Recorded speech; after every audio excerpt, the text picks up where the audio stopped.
This channel does not promote any violent, harmful, or illegal activities. All content provided by this channel is meant for an educational purpose only. ফের বালি মাফিয়াদের দৌরাত্ম্য, বালি বোঝাই ডাম্পারের ধাক্কা অ্যাম্বুলেন্সে, আহত অন্তঃসত্ত্বা অ্যাম্বুলেন্স চালক। ঘটনায় তুমুল উত্তেজনা মালবাজারের চালসায়। গতরাতে শালবাড়ি মোড় এলাকায় অ্যাম্বুলেন্সে ধাক্কা মারে বালি পাথর বোঝা লড়াই। প্রত্যক্ষদর্শীদের অভিযোগ, অ্যাম্বুলেন্সে এক অন্তঃসত্ত্বা মহিলা ছিলেন। প্রচন্ড ধাক্কায় অ্যাম্বুলেন্সের পেছনের অংশ দুমড়ে মুচড়ে যায়। বিকট শব্দে স্থানীয়রা ছুটে এসে দেখেন অ্যাম্বুলেন্সের ভিতরে বেদনায় কাতরাচ্ছেন এক অন্তঃসত্ত্বা।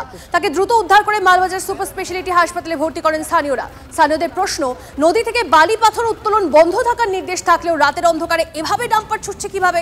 পুলিশের নজরদারি কোথায়? ऊपर का जितना क्षति हुआ है एम्बुलेंस को लग के हुआ, इसमें और भी शायद गाड़ी का एक्सीडेंट हुआ है जो घटनास्थल पर नहीं है, उसको साइड जिसका मालिक था या फिर वो गाड़ी का मालिक उसको साइड करा चुका है। अभी तो सिर्फ यहाँ पर 2 गाड़ी है और एम्बुलेंस में जो पेशेंट था वो राजाबागन का था, जिसको दूसरा गाड़ी में दूसरा एम्बुलेंस में उसको ट्रांसफ़र करके उसको अभी फ़िलहाल मालबाजार हॉस्पिटल में एडमिट कराया गया है।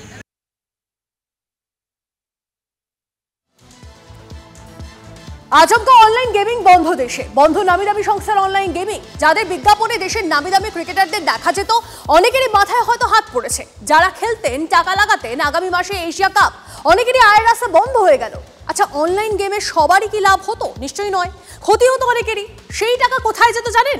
জঙ্গিদের ফান্ডে। আর সেই সন্দেহেই অনলাইন গেমিং বিল এনেছে কেন্দ্রীয় সরকার। বিল পাস হতেই খেলা শেষ। কিছুদিন আগেই জঙ্গিদের ফান্ডিং নিয়ে বিস্তারিত রিপোর্ট পেশ করে FATF, the financial action task force. এই রিপোর্টে বলা হয়, অনলাইন গেমিংয়ের টাকা চলে যাচ্ছে জঙ্গিদের ফান্ডে। জঙ্গিদের মতাদর্শ প্রচারেও হাতিয়ার অনলাইন গেমিং সাইট। নতুন সদস্য খোঁজা, মানুষকে উস্কানি দিতেও ব্যবহার অনলাইন গেমিং সাইটের। মূলত ক্রিপ্টোকারেন্সির মাধ্যমেই জনতার কাছ থেকে জঙ্গিদের হাতে পৌঁছচ্ছে টাকা। 21শে অগস্ট সংসদে পাশ হয় promotion and regulation of online gaming বিল 2025। সেই বিলেও বলা হয়, অনলাইন গেমিংয়ে বিঘ্নিত হচ্ছে দেশের নিরাপত্তা। জঙ্গি সংগঠনগুলির টাকা তোলার প্ল্যাটফর্ম হয়ে উঠছে এই অনলাইন গেমিং। বেআইনি বার্তা চালাচালির মাধ্যমেও অনলাইন গেমিং সাইট বা অ্যাপগুলো।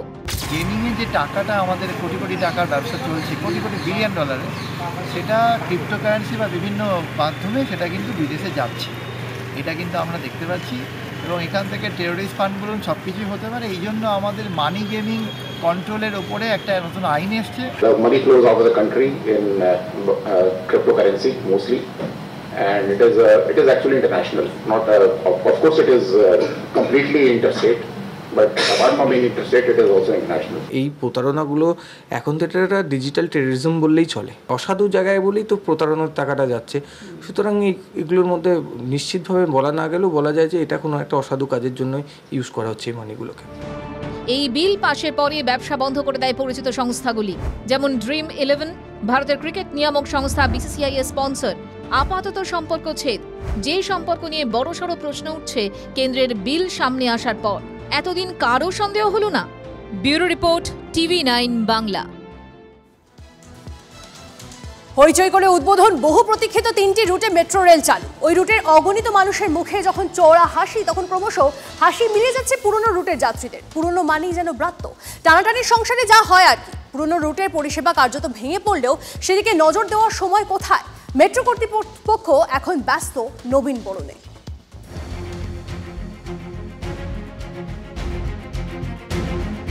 শুধু পিলারে নয়, ফাটল ধরেছে মজ্জায় মজ্জায়। কলকাতার মেট্রোর ব্লু লাইনের দক্ষিণ প্রান্তের সর্বশেষ স্টেশন কবি সুভাষ পুরো ভেঙে ফেলার সিদ্ধান্ত নিয়েছে মেট্রো কর্তৃপক্ষ। কবে স্টেশন খুলবে দেবানো জানন্তি, কুতো মনুষ্যা?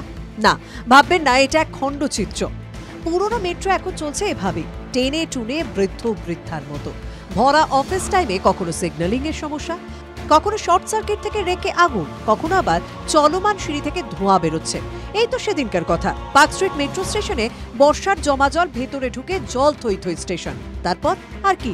নিত্যযাত্রীদের হয়রানি, এক রাশ ক্ষোভ, বিরক্তি নিয়ে গন্তব্যে যাওয়া।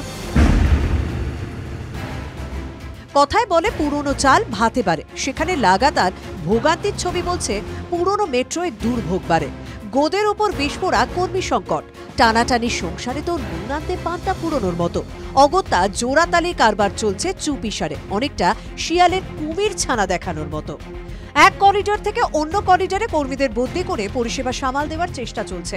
নোয়াপাড়া বিমানবন্দর মেট্রো 4টি স্টেশন পরিচালনার জন্য শহরের অন্যান্য মেট্রো থেকে আগেই 27 জন আধিকারিককে বদলি করা হয়েছিল। পরবর্তী সময় দুদফায় রুবি, বেলেঘাটা এবং নোয়াপাড়া বিমানবন্দর মেট্রোর বিভিন্ন স্টেশনের জন্য আরও 40 জনকে বদলি করা হয়েছে।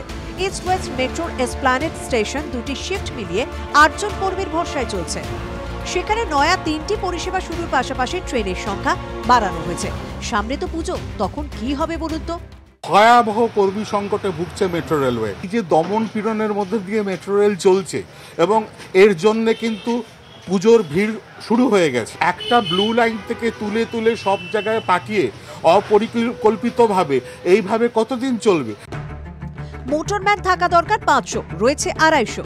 সব ক্ষেত্রেই ছবিটা এক। পরিষেবা নিয়ে প্রায় যাত্রীদের ক্ষোভের মুখে পড়ছেন নিচু তলার কর্মীরা। জনগণের, যাত্রী সাধারণের মুখোমুখি আমাদের কর্মীরাই থাকেন, কর্তারা তো থাকেন না। সেখানে বিভিন্ন রকমভাবে হেকল হওয়া, গালমন্দ খাওয়া ইত্যাদি শিকার তাদেরই হতে হয়। আমাদের কর্মীরা আপ্রাণ চেষ্টা করছেন, কিন্তু কোথাও কোনোদিন কিছু হয়ে গেলে তার জন্য কিন্তু কর্তৃপক্ষ দায়ী থাকবে। অবশ্য কলকাতা মেট্রোর জেনারেল ম্যানেজারের কোনো সমস্যাই চোখে পড়ছে না। हमने कभी कहा कि प्रॉब्लम है, अच्छा चल रहा है, अच्छा काम हो रहा है। अगर प्रॉब्लम होता तो ये सब चल खुलता। নতুন 3টি রুটে মেট্রো চালু করতে গিয়ে কি দুয়োরানি হয়ে গেল পুরনো মেট্রো রুটের পরিষেবা? কবি সুভাষ মেট্রো স্টেশন কবে চালু হবে কেউ জানে না। কর্মী সংকটের জেরে স্টেশনে স্টেশনে ঢুকছে পরিষেবা। কেন এই হাল? বয়স হয়ে গেলে কি তার আর দাম থাকে না? অনেকটা সেই ঘরের কোণে পড়ে থাকা অবহেলিত বৃদ্ধ বৃদ্ধার মতো। মেট্রো কর্তৃপক্ষ বলছে যত দোষ নন্দ ঘোষ। लोग के जो है मीडिया में उछालते रहते हैं कि प्रॉब्लम है। हमने कभी कहा कि प्रॉब्लम है? আমরা প্রশ্ন তো করবই, জনতাও প্রশ্ন করছে। তবে কি কোনো বড়সড় বিপত্তি হলেই হুঁশ ফিরবে আপনাদের? সায়ন্ত ভট্টাচার্যের রিপোর্ট, TV9 বাংলা।